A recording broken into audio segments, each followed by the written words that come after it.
63 বছর আওয়ামী লীগের ক্ষমতায় ফিরে আসার কোনো সুযোগ নাই। জনগণের ভোটের বাইরে কোনো জাল ভোট দিতে না পারে সেই ব্যবস্থাটাই আমরা আমাদের দল সেটা চায়, আমাদের নেতা তারেক রহমান সেটা চান।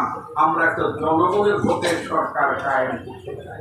এটি হচ্ছে 5ই আগস্টের শিক্ষা।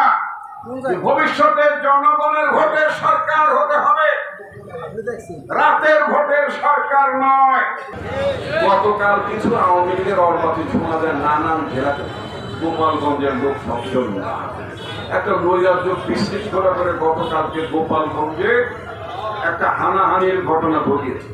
এর মধ্য দিয়ে জানানোর চেষ্টা করছে তারা মরে নাই, 41 বছর পর্যন্ত ক্ষমতায় থাকবে, অর্থাৎ 41 বছর পর্যন্ত তারা মরে নেই এটা বলতে চায়। তারা মরে ভূত হয়ে গেছে, ওটা ফেরত আসার। নানান ডিস্ট্রিক্ট থেকে কিছু ক্রিমিনাল, নানান জেলা থেকে কিছু ক্রিমিনাল হায়ার করে গোপালগঞ্জে গতকালকে সন্ত্রাসের ঘটনা ঘটিয়েছে। যে ছেলেরা গোপালগঞ্জে প্রতিবাদ করতে গিয়েছে তাদের উপর যে হামলার ঘটনা ঘটেছে নতুন যে দলটির নেতা কর্মীদের প্রতি, সে ঘটনার আমরা নিন্দা করি। এই ঘটনাকে আমরা নিন্দা করি।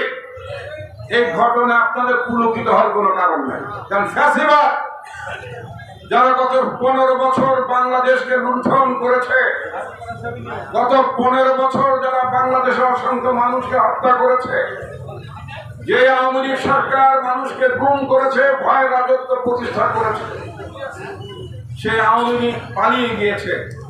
এটা ইতিহাস একটা বিরল ঘটনা।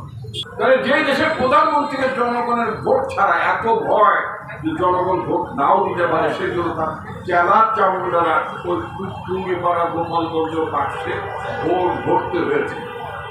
এই ব্যবস্থাটা ফিরে আসুক, এটা আমরা চাই। যেটা তিনি হন, এমনকি আমিও যদি নির্বাচনে দাঁড়াই, কখন আল্লাহ যদি হুকুম থাকে, আল্লাহ যদি চান আমি আমার এলাকার মানুষের তৌফিক যদি আল্লাহ আমাকে দান করেন এবং আমাকে যদি সাব্যস্ত করে, তাহলে আমার বাক্স কোনো মানুষ যাদের এরকম ভোট, জনগণের ভোটের বাইরে কোনো জাল ভোট দিতে না পারে সেই ব্যবস্থাটাই আমরা আমাদের দল সেটা চায়, আমাদের নেতা তারেক রহমান সেটা চান। আমরা একটা জনগণের ভোটের সরকার কায়েম করতে চাই। এটি হচ্ছে 5ই আগস্টের শিক্ষা। ভবিষ্যতে জনগণের ভোটের সরকার হতে হবে, রাতের ভোটের সরকার নয়। যে ফ্যাসিবাদের পতন হলো, হাসিনার বিদায় হলো, পালিয়ে গেল, আমরা গণতন্ত্রের দিকে আগাচ্ছি। কিন্তু যে ব্যক্তিটি গণতন্ত্রের জন্য এতদিন সংগ্রাম করেছে, বিএনপির আন্দোলন সংগ্রামে ছিল, বিএনপির জন্য কাজ করেছে, সেই মিঠু চৌধুরী এই ফ্যাসিবাদ মুক্ত বাংলাদেশ দেখে যেতে পারলো না। আজকে এই জায়গায় দাঁড়িয়ে আমি ওনার আত্মার মাগফিরাত কামনা করছি। আজকে এই বাস্তবতায় আমরা দাঁড়িয়ে আছি। গতকালকে আপনারা গোপালগঞ্জের ঘটনা দেখেছেন। এই ঘটনা থেকে কি প্রমাণ হয়? হাসিনা, শেখ হাসিনা হেলিকপ্টারে চলে পালিয়ে গেলেও তার দোসররা কিন্তু এখনো আপনাদের চারপাশে ঘোরাফেরা করছে, আমাদের এখনো ষড়যন্ত্র চলছে বাংলাদেশ জাতীয়তাবাদী দলের বিরুদ্ধে, বাংলাদেশ জাতীয়তাবাদী দলের নেতা কর্মীর বিরুদ্ধে এখনো ষড়যন্ত্র চলছে। কারণ এই বাংলাদেশের মানুষ জানে, বাংলাদেশে যারা রাজনীতি করছে এখন বিভিন্ন রাজনৈতিক দল, তারা জানে বাংলাদেশের সবচেয়ে জনপ্রিয় দল হচ্ছে বিএনপি।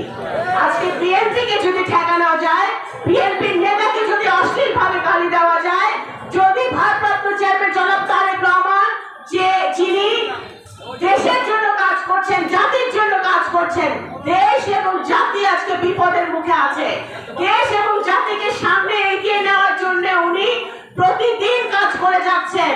31 দফার মাধ্যমে সেটা ইতিমধ্যে প্রমাণিত হয়েছে। সেই তারেক রহমানকে যারা অশ্লীল ভাবে গালাগালি করছে, তাদের মনে রাখতে হবে যে এমনও সময় আসবে যে তাদেরকেও মানুষ গালাগালি করতে কুণ্ঠা বোধ করবে না।